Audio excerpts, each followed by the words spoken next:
Everyone. Well, welcome to Three Levels to Customer Loyalty, and we appreciate you coming on. For some of us, it's early morning in San Diego, and for others, your day is nearly lunchtime. So we appreciate you coming. If you are not familiar with GoToMeeting at all, there's a chat feature in your toolbox on the right hand side that you are welcome to use for questions, etc. And we're going to go on for about 1 hour. We are recording the audio portion of this so that we can use it for others later on if they wish to see this. So my name is Harish Babla, and I would assume that the fact that you came on to this kind of a webinar, that there is some interest in getting more customers. And I think every single business is always looking to see how can I get either more customers or how do I get customers that will keep on coming back. And so our topic is really how do you focus in on getting those customers that you already have to keep on coming back. Businesses are always struggling to get customers to keep on coming back, but the problem becomes is that most businesses have a front door and a back door. In the front end, marketing is spending so much money to bring in customers in. And yesterday only, IBM released a study that in the US, $83 billion is lost in marketing because when customers come into the business, the experience they receive is not what the customer was expecting. And so when you have this front door, back door uh, issue, you have to really figure out and understand how do we create loyalty, because certainly there's a big business case for having loyal customers. So just to give you a quick before we get too far into it, to say who's the speaker and what's his qualifications to speak to us and why are we spending 1 hour with him. I am Harish Babla, managing director of Franchise Mind Corporation. After about close to 30 years in franchising in all different capacities, including having served on the boards of global franchise companies, for the last 2 years I teach franchisors uh, on running a successful franchise company. It's a very holistic program, comprehensive program, and most of our work is done outside of the United States. Okay, so I teach in about 12 different countries. We do live 2 to 3 day seminars for franchisors and master licensees around the world. Okay, we are in Asia, South America, Middle East, etc. So a lot of places like that. And today, if some of you are so inclined, please you can tweet about this. We have started a thread already with the hashtag franchise education, and Deb and I have already put some tweets up there on that. And you can also link with us with the handle Harish Babla and Deb CE. Deb is my co-host on this webinar, and we'll also have some other programs coming up later in the summer that we'll talk to you towards the end of this. All right. So please, if you just put the hashtag franchise education, then our session tweets will all be there together. All right. So first, let us define what this loyal customer is, because many times companies and people confuse repeat customers as loyal customers. That just because someone is coming into my business over and over again, that makes them a loyal customers.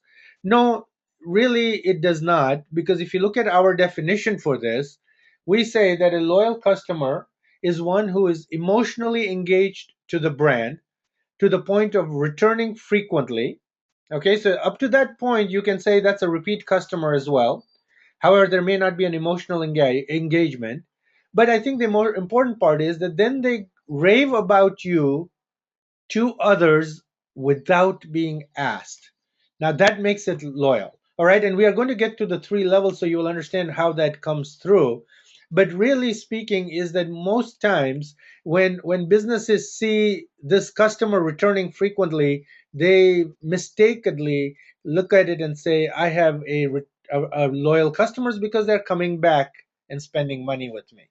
Okay, and that in our definition, that is not something that makes it loyal. All right, and you'll see what I'm talking about shortly. So just to put some context around this topic, because as I said earlier, we have a comprehensive system within which we teach this. So I just want to give you some context of where this particular topic belongs.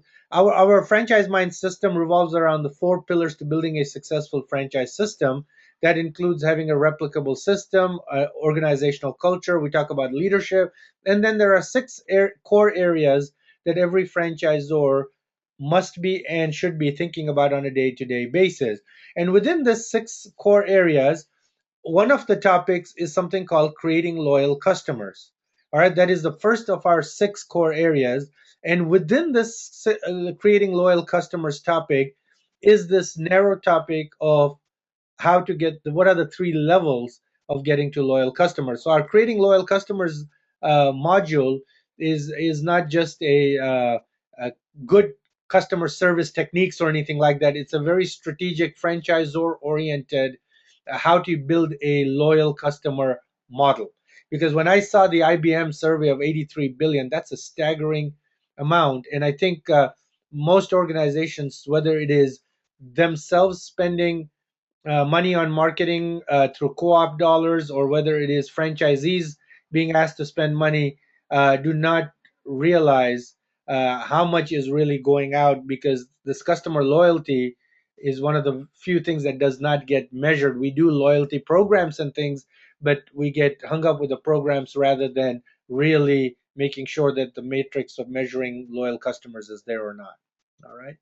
So our loyal customer model, and though we're not spending a whole lot of time on it, I just from a context standpoint, is consists of these areas. That first there has to be a clear vision for the customer, not a company vision, but a customer vision. And then you have to define this customer experience. You have to have the right people to deliver it. And then there has to be a way to implement it. And we teach something called the ready hands implementation model. And then, of course, you need to have a feedback loop to make sure that the gap between your vision and what is really happening in the field is as narrow as possible. All right. Now, David Sandler, a preeminent sales figure, and actually they have a franchise company, Sandler Sales, had said something very interesting. People do business with people they like and trust. So that becomes an important thing to keep in mind when it comes to building loyalty, because if people are going to do business with people they like and trust, then we are really bringing this down to a level of uh, the human interaction rather than uh, mechanical and technology systems. Okay, so it's important to keep in mind. Now, these kind of statistics, you may have seen this particular numbers that I'm sharing come from American Express study that was done about a year and a half ago. That says that if you do a good job for customers, they'll go and tell three people, and if you do a great job they'll tell 10 people. And give or take, that different surveys may show slightly different numbers, but you can tell that there is a multiplier effect when a business does something good or great for their customers. On the other hand, if you do a poor job, the numbers multiply out quite a bit more to 25 if you do a bad job. And then when you really think about it, when so many businesses that get into an argument with the customer, and you now get 50 people being told about how bad the experience is. And that's quite phenomenal. I mean, I walk into businesses and I'm really bad because I am always looking for the interaction that is taking place and watching. Um, my wife and my children do not want to go shopping with me because I'm there always trying to analyze what is happening in the businesses. And you get people negotiating and arguing when they themselves, the businesses, have done something wrong. And you say, what are you doing? For $20 or $30, you are really having a multiplier negative effect. And in this case, 50 people. However, it gets even worse when you bring in social media. Okay, and I may not have all the symbols that are there, okay, for all the different social media things there, but the idea is that, look, if you have 700-800 people following you on LinkedIn or Facebook or Twitter or Google's Plus or anything else, when something bad happens, it's an emotional event for customers, and they really go out and let the world know, okay, especially their friends. And so, how many people never make it to the door, and all these marketing dollars are now wasted because someone stopped from coming in? Oh, I have heard this place is not that great, and they've never experienced it for themselves. So the business never gets a chance of doing that. So I think the numbers, though, the previous numbers are more traditional, telling people here you have something that is really multiplied out far greater than the 50 times if you do a bad job. All right.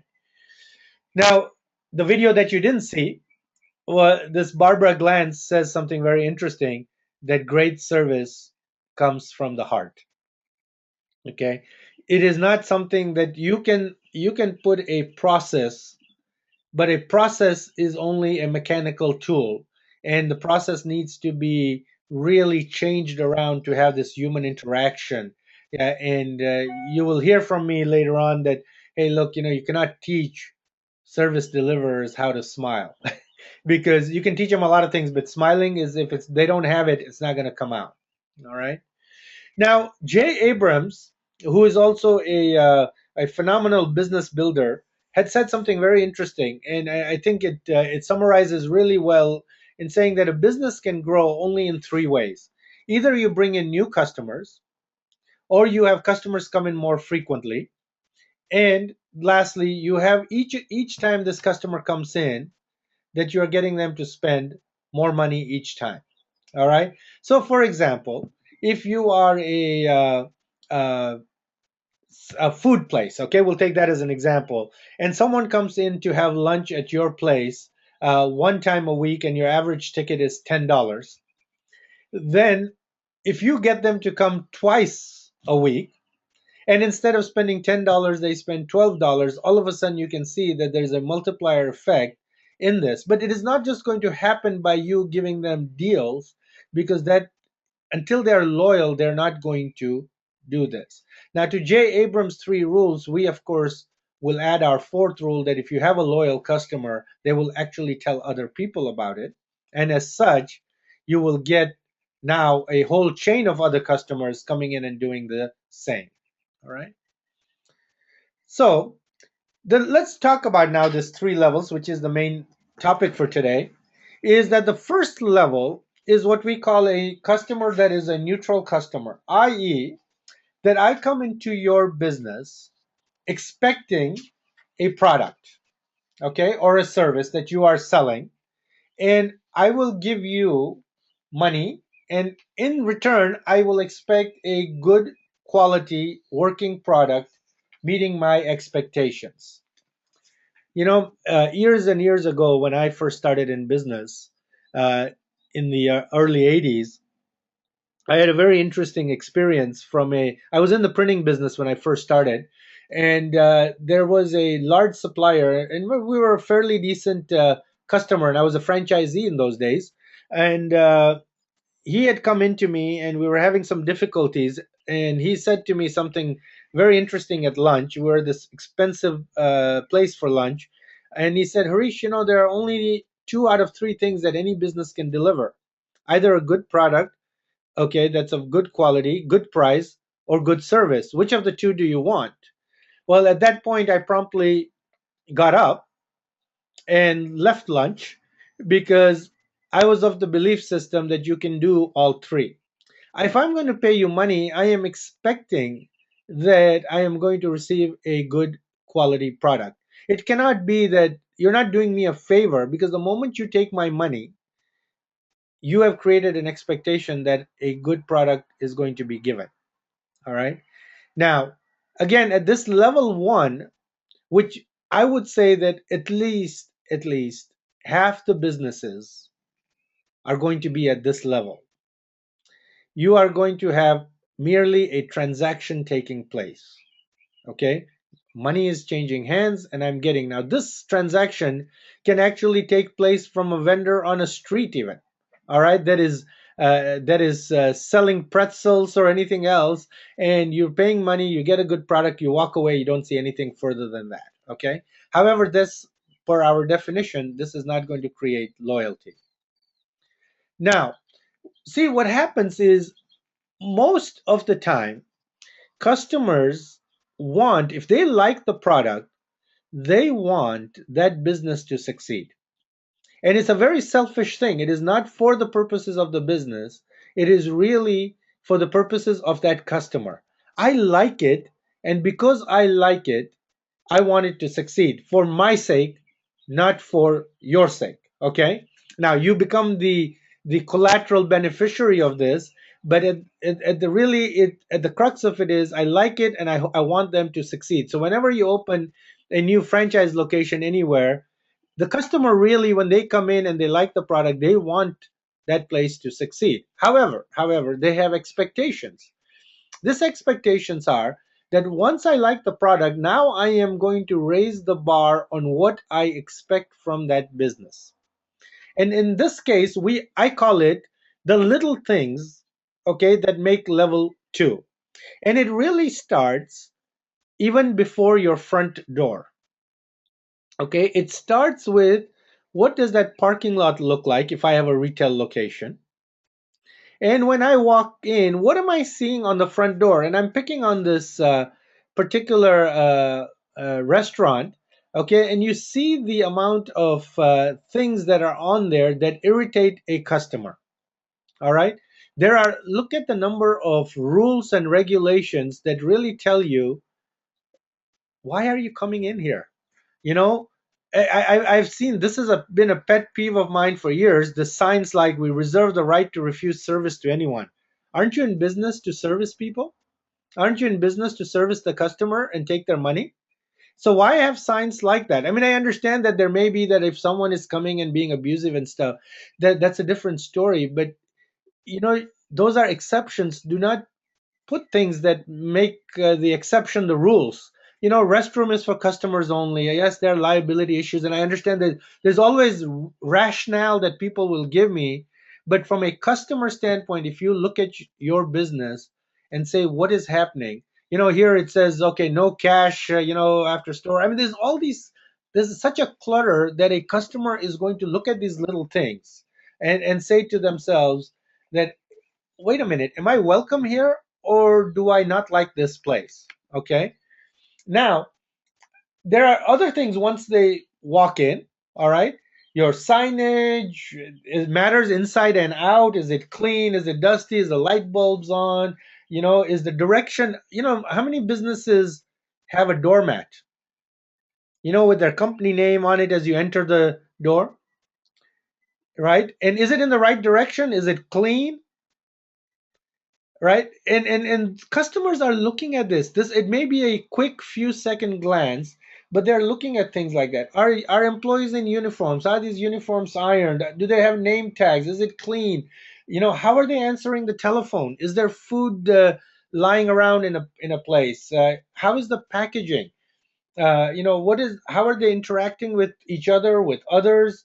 Okay, what kind of messaging do they have inside the store, etc.? All these are what we call the little things that may not seem important to franchisees or even to some franchisors, however, are critical, okay, for the purposes of uh, the customer getting to this level 2.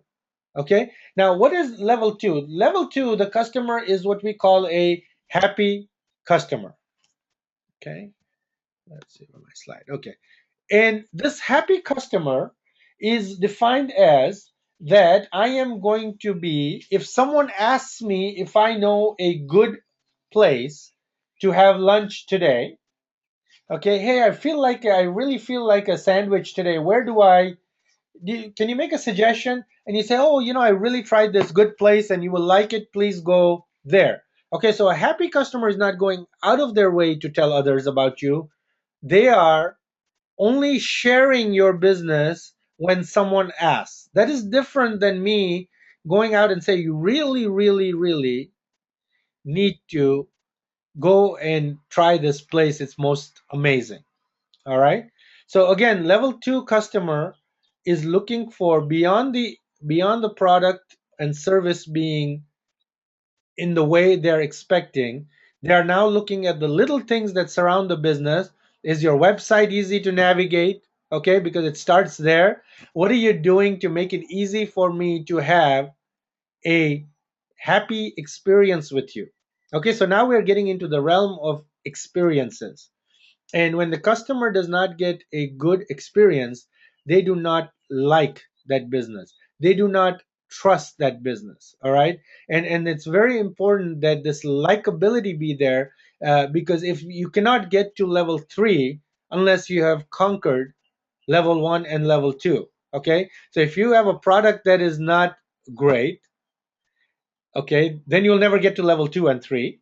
If you have a good product, however, your franchisees are not keeping their outlets very clean, and they're not particular about welcoming the customer, and they don't keep up with the light bulbs and the uniforms and the name tags and all the little things that I'll give you a quick example. uh, Several years ago, I have two children. One is my daughter works in DC, but my son, when he was younger, uh, would have friends over uh, at least once a week. Okay. And to feed teenagers, the easiest thing to do sometimes is to go get pizza, right? And there was a chain, a franchise chain close by to our house, and so we would go there and pick up 4 or 5 pizza pies. And I tell you, it really blew my mind one day. Here we are picking up bottles of soda. Okay. And I have like these 6 bottles or so that I picked up, and I'm not kidding you, every two bottles were put in one bag, plastic bag, and each of the bags was from a different business around the neighborhood. It wasn't had nothing to do with that business itself. Okay. They had used a bag from a grocery store and other businesses around the area. Where was the branding? And so when you look at it, I noticed it, and I know so many others that said that to me. That was not, yeah, I'm coming back here because I got a whole bunch of kids to feed, and this pizza is easy to pick up and get done with. However, does it make me a loyal customer? Will I go out and tell others about this? No, because that experience was not good enough. All right. So, what do we need to do to get to 3 levels? Level 3.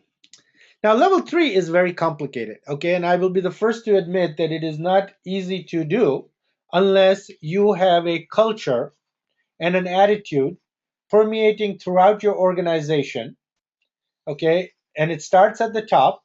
Franchisors cannot give lip service to saying we need to give good service, all right? And it does not, franchisees also have to be sharing that vision that the customer is the most important person coming in, because without the customer, there is no business. So once you develop this customer centric attitude, then only you have a chance of getting to level 3. Okay. And there are 6 what we call influence factors. These are, if any of you are familiar with the work of Tony Robbins, we have borrowed that from that and adapted that to the world of franchising. Okay, and there are 6 influence factors as we call them. All right, and this is what these 6 are. All right, so let's start with the first one. The customer is looking for certainty. When they walk into a place of business, any place, we are all creatures of habit. And because we're creatures of habit, we go the same direction to work every day. We have these habits that we have developed. The same is true for a customer that comes into your place of business, that they want certainty in the kind of experience they are receiving, right? That I know that if I go here, that this is going to be placed in this location. This is what I will expect, and this is my comfort level, that I am getting a certain level of certainty. Okay. Now, us human beings also like a little bit of spice in our lives. Okay. And we like what we call uncertainty. Now, this uncertainty is not bad uncertainty. This is good uncertainty in that we want some adventure. Once in a while, we don't want it every day. So please don't give me something new every day because you'll freak me out. And if I get freaked out, then I'm no longer enjoying this experience. And if I'm not enjoying this experience, I'll stop coming.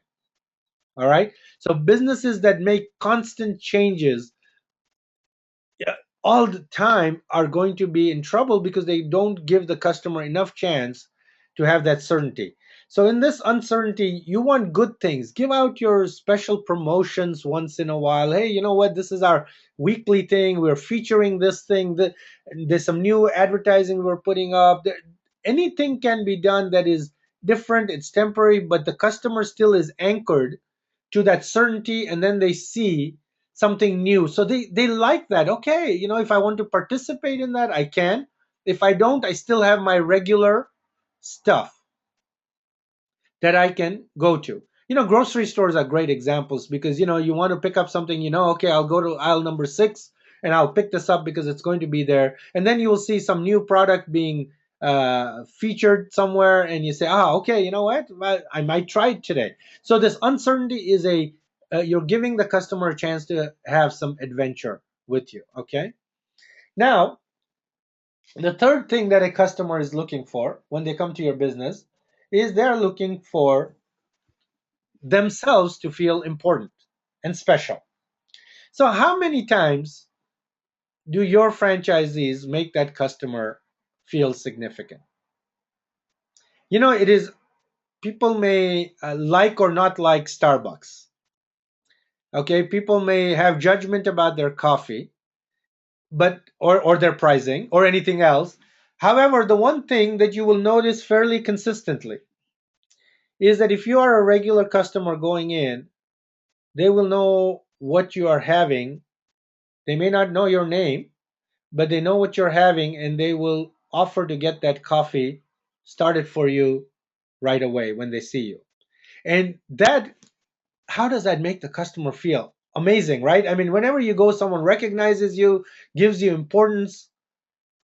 I think knowing the customer's name is probably the most powerful thing you can do to give significance, because outside our own name, I mean, there is nothing else that's as important, right? When someone calls you by name. And so if you train your franchisees to get to know the customer's name and call that customer by their name. In our extended class, we talk about, at least in a conversation, try to call the customer's name 3 times. Because when you do that, then that customer is feeling important, that I am here, they recognize me, they value me, and I like that because the customer is looking beyond the product. They're looking beyond the lights working. Now they want, this is a personal, these 6 influence factors are emotional to themselves. Okay. Next, the customer is looking for something we call connection and love. Okay. So they want to be treated like family. Okay. And that doesn't mean that they are going to get treated shabbily. Okay. Sometimes we treat our family shabbily, but they want to be connected to the business. They want to be loved. They want to, like, I'm going to listen to you and be empathetic to your issues. Okay. I am going to give you that attention as a member of my family. And if I treat you in that manner, then you're going to feel good about my business. Okay. So they're looking for that connection and love. Then, next level, the fifth item is something called progress. A customer wants, remember I said earlier that the customer wants that franchise location opening in their neighborhood to succeed for themselves. Okay, so when they see progress in the business, it can be a progress in the business, it can be progress with the entire franchise chain, but when they see things happening, and things happening could be opening of new locations, it could be new products and services, it could be that you are making changes to your look and feel of the business, you are keeping up and ensuring that the place is looking spiffy. All right, it could be, you can show progress in so many ways. The problem is that every business has got progress happening, they just don't communicate that with the customer. How many times do you let the customers know that, we've got four other locations opening this month in the following cities around the country or around the world. Okay. How many times do you let them know of different things that are happening in your organization that they see as progress? It can be anything. The customer is looking for that communication to be connected. That, see, we all like to go to places that are successful. It's this typical mentality of the group. When there's a crowd somewhere, I want to go there too. Okay. And so when they see progress, they feel like they are at the leading edge. I am shopping at a place that is progressive, that is at the edge. They're doing the right things, and it is for my benefit because I know that if they're doing the right things, they're going to be around for me. Okay. So this progress also comes back. All of these six things always come back to what it means for that customer. And lastly, the customer is looking to make a contribution. They want to give you feedback to help you improve your business. Okay. And sometimes we may look at this feedback and say, yeah, they don't get the whole picture. That's okay. They need to be given an opportunity to give feedback. Okay, franchisees should be taught to ask the customer for feedback. The franchisor should be getting this feedback from customers at every location as frequently as possible. Okay, because if you're not getting this feedback, if you're not giving, it is not about you. This feedback, yes, will be valuable to you. However, it's more important in this particular case that the customer be given a chance to make this contribution, because if they get a chance to make this contribution in your improvement, in your progress, in your success, then they have an emotional need that is met. Okay. Now, these these six factors are important to customers in order to get to level 3. However, not all six are required for every customer. See, we all have our priorities. To some, the I like to see them do new things all the time might be more important in priority than me being able to make a contribution. Okay. To others, the certainty part may be more important than say being significant. Okay. So but you don't know for each customer what is important to them, because the percentages and degrees of importance will change. All right. So as a business, you got to work on all six all the time, because you do not know. And then you have to figure out at a franchisee level, they have to know this customer to say, what is important to this customer? If you have a customer that's always looking for new things, then you always have to make sure, Mr. Roberts, have you tried this new sandwich? We've got this fantastic sandwich. It's really good. You need to try it. That person will say, okay, I appreciate that because I like to try new things. But for that person that comes in and always orders the same item, the new things are not going to appeal to them as much. Okay. So you have to now look at this. See, customer service is not easy. Getting to loyalty is not easy. It requires work. It requires you to understand the customer and really, really connect with them, because then only will you have a loyal customer that is going to be not only be emotionally engaged to your business, but they're going to go out of their way to tell others about you. Okay. Now, regardless of the business, things go wrong. And in every business, sometimes something is going to go wrong. We call this the service delivery failure. Okay. And when service delivery failure happens, is really when a lot to be lost. Okay. So we looked at earlier the stats that 25 people if you do a bad job, and 50 people are told if you get into an argument. Guess what? Many times across the world, I hear franchisors tell me, oh, we don't have a customer service problem because we don't get many complaints. And I just smile. I smile because 90% of the customers go away from your business without ever telling you they are unhappy. 90%. So when you get one complaint, imagine there are 10 others that have not told you something, or 9 others that have not told you anything about it. You have a problem. When you get one complaint, you have to be thankful to that person to give you that complaint, because you now have the opportunity to fix something. And even when you corner that customer into telling you, hey, why are you unhappy? Why have you gone away? Why are you not coming back? 95% of them will not tell you the real reason, because they don't want to. We live in a culture we don't want to offend. We don't want someone to feel bad. And so we don't tell them the real reason. We make up some excuse of why we are not coming back. Okay. So if you do not have a service delivery failure model, okay, then you need to develop something on how this service delivery failure is handled. All right.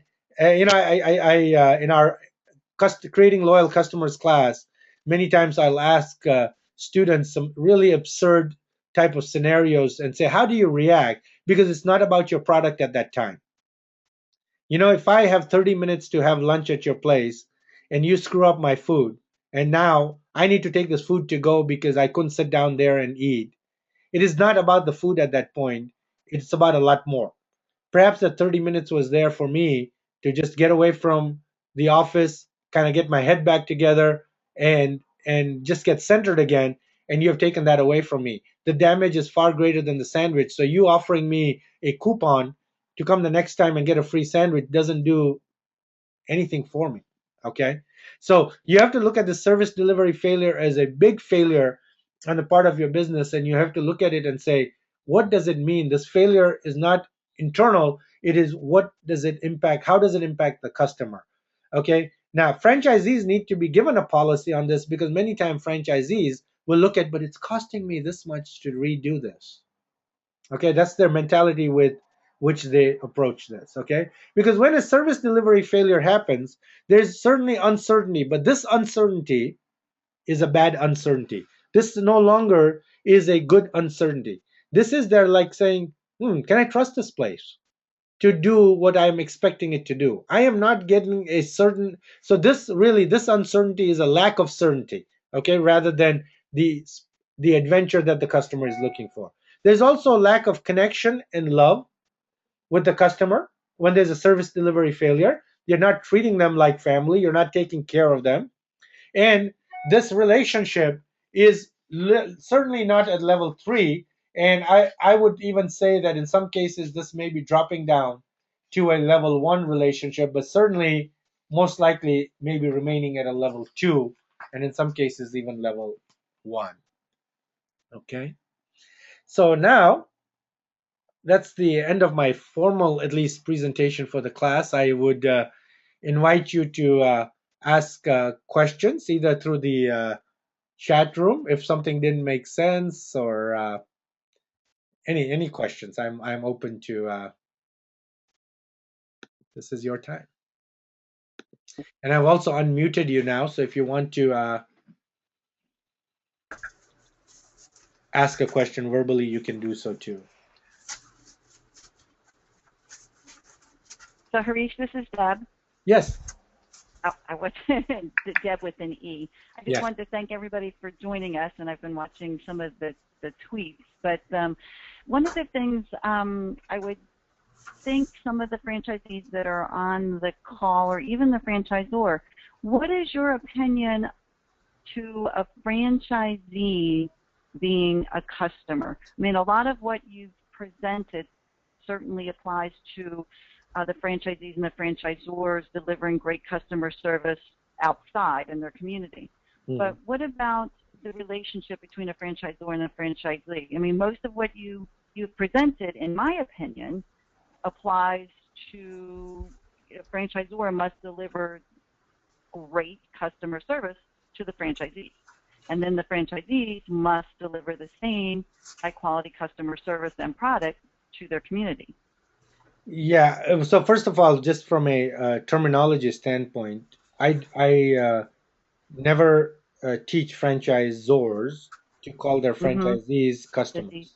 Customers. Okay. They're not customers. Okay, because Okay. the premise of a customer is that the customer is always right.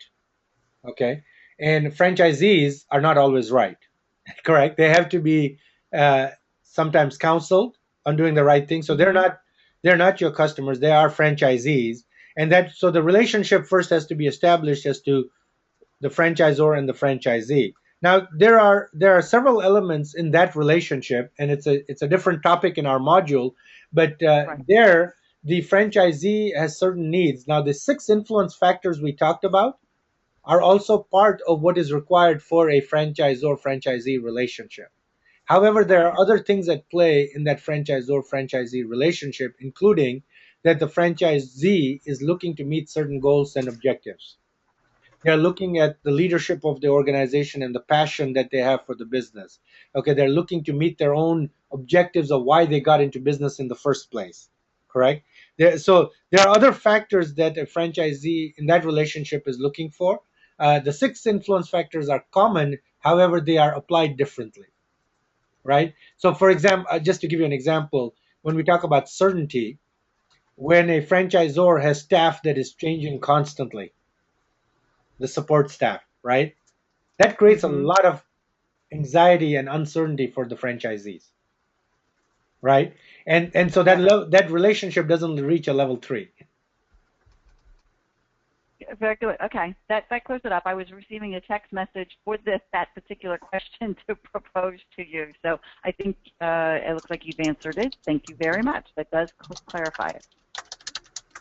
Good. Other questions, please.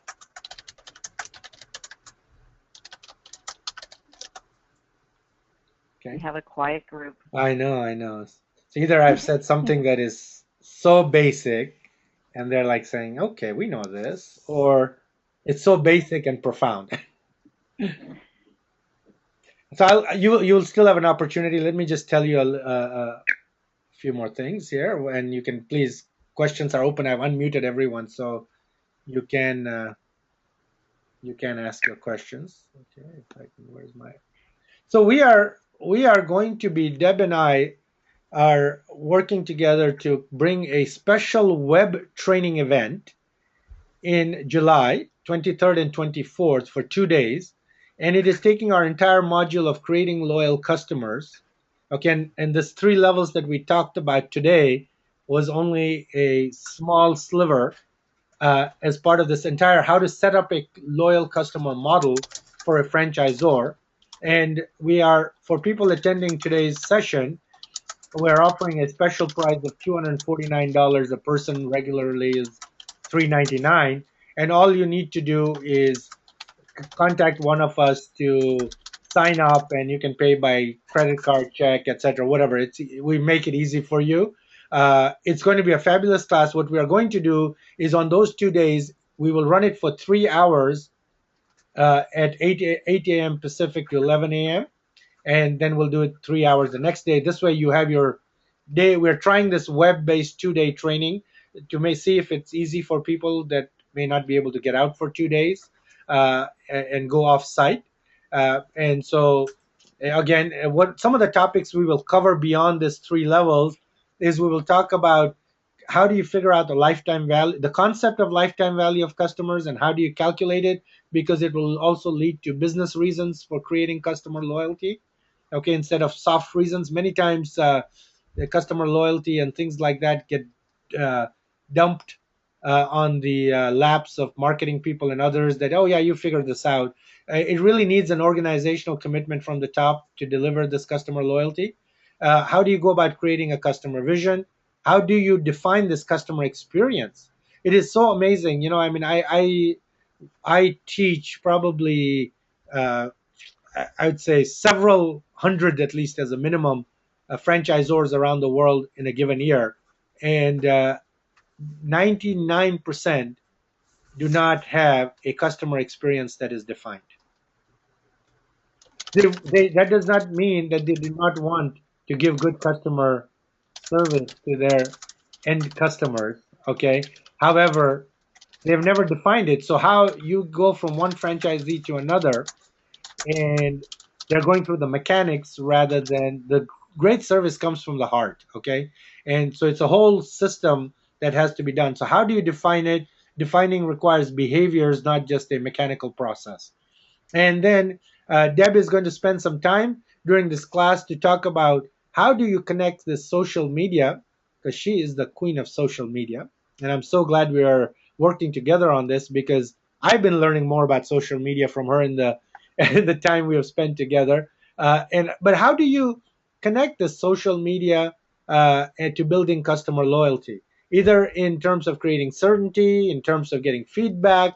How do you do this? And she's going to be spending some time going through that because this world we live in, social media, any business that's ignoring social media is really doing it at the risk of hurting their business.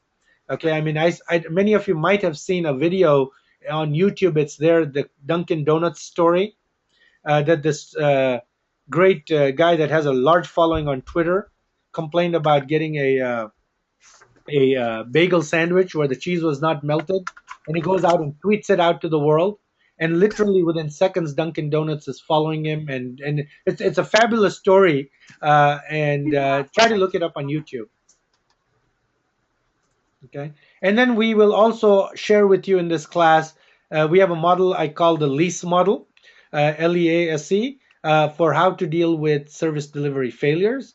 It's a really powerful yet simple model, and it is probably, if you get that one takeaway, you will have guaranteed you got your $249 and more back just from that one model. And then I also teach you a ready hands model for implementation at a employee, we call it a service deliverer level.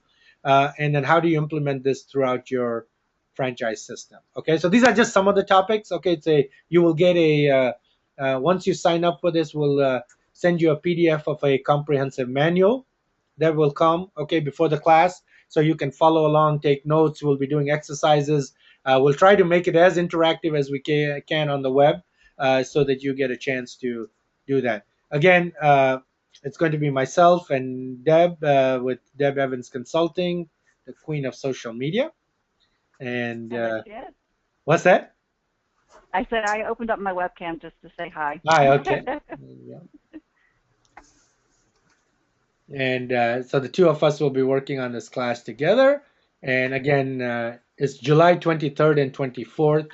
So if you're interested, want to talk about it some more, please contact us, and we would love to have you join. It is uh, limited to about 20 people maximum on the class, just because of the way the GoToMeeting license we have works right now. Okay.